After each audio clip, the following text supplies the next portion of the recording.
Tet ER. It's a Hilul of a really great Chalabi rabbi, really great Syrian rabbi. His name was Rabbi Moshe Svid Z'tl. Really great rabbi. He actually passed away on the full English date was, I believe, 30th of May in the 1889. Naturally, that is the 29th of Iyar here, just approaching Rosh Chodesh Sivan.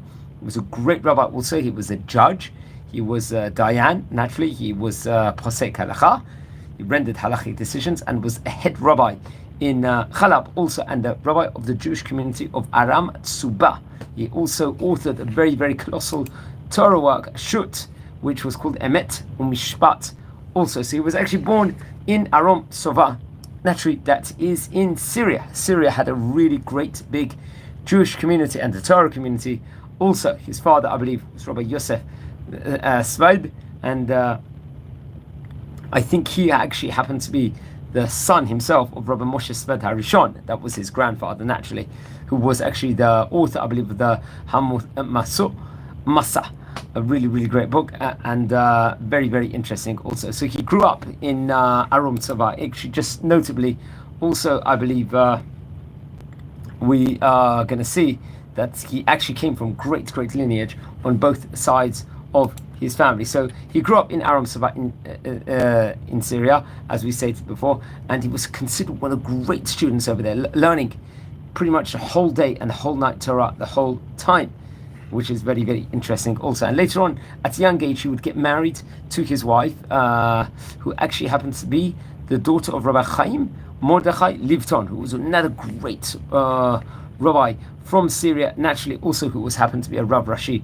also inside, a head rabbi also inside Aram Tsubah also, naturally. So the sort of the lineage of great rabbis, of chief head rabbis, actually passed on in the family. We could say he was appointed a Diyan in the Bet Din Hagadol in Aram Tsubah at a later stage. This was alongside with other great rabbis, including Rabbi Chaim Ashkenazi, who was a very great rabbi also.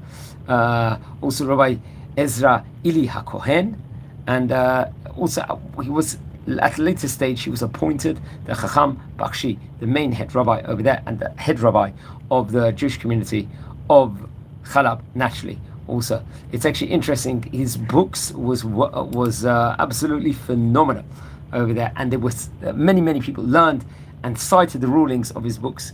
Many of the great sages, the great rabbis from Aram Tsubah, naturally did and spoke to him at the highest level of praise. He passed away in the year 1889 here on the 30th May 29th of Iyar, and he was buried in Aleppo also. And it's actually interesting, he had some really great students. Let's touch upon his great students, including Rabbi Shalom Hadaya, a great rabbi that we've spoken about before, also who would become the head of the Bet Kel Kabbalistic Yeshiva, and was also one of the elite sages, rabbis of Aram Tsubah. What's actually interesting, there was also Rabbi Moshe Mizrahi, another great student of his, who was a rabbi, a judge, who was the main rabbi of Israel, and one of the last rabbis in Syria. He was also the author, if I'm not mistaken, of the Dovrei Moshe also. Another one of his students would have become his son-in-law, also Rabbi Yaakov Dweik HaKohen, another very great rabbi. I believe it's his Hilula only 2 days afterwards on Bet Sivan. So it's on the same week the yard site is also, I think he was a son, not just his son-in-law, he was a son of great Chaim Shaul Dweik HaKohen also, I believe. Also, another one of his son-in-laws was Rabbi Avram Chaim Adas, also was one of the great Kabbalists, also of Jerusalem, also, and one of the Batei Adins, one of the heads of the Jewish court in Aram Tsubah, also, naturally, also. He's actually one of the founders, also, just his son-in-law is, of the Kabbalistic Yeshiva, Rochovot Nahar Yeshiva in Yerushalayim, also, so that has to be pointed out, also. It was, what's interesting also, he wrote the Shut Emet HaMishpat, which talked about before, and the Shut Shalom Ve'emet also, which we didn't speak so much about before. Also, I believe one of his other students was Rabbi Mordechai Shirabi, the really great rabbi who we touched upon.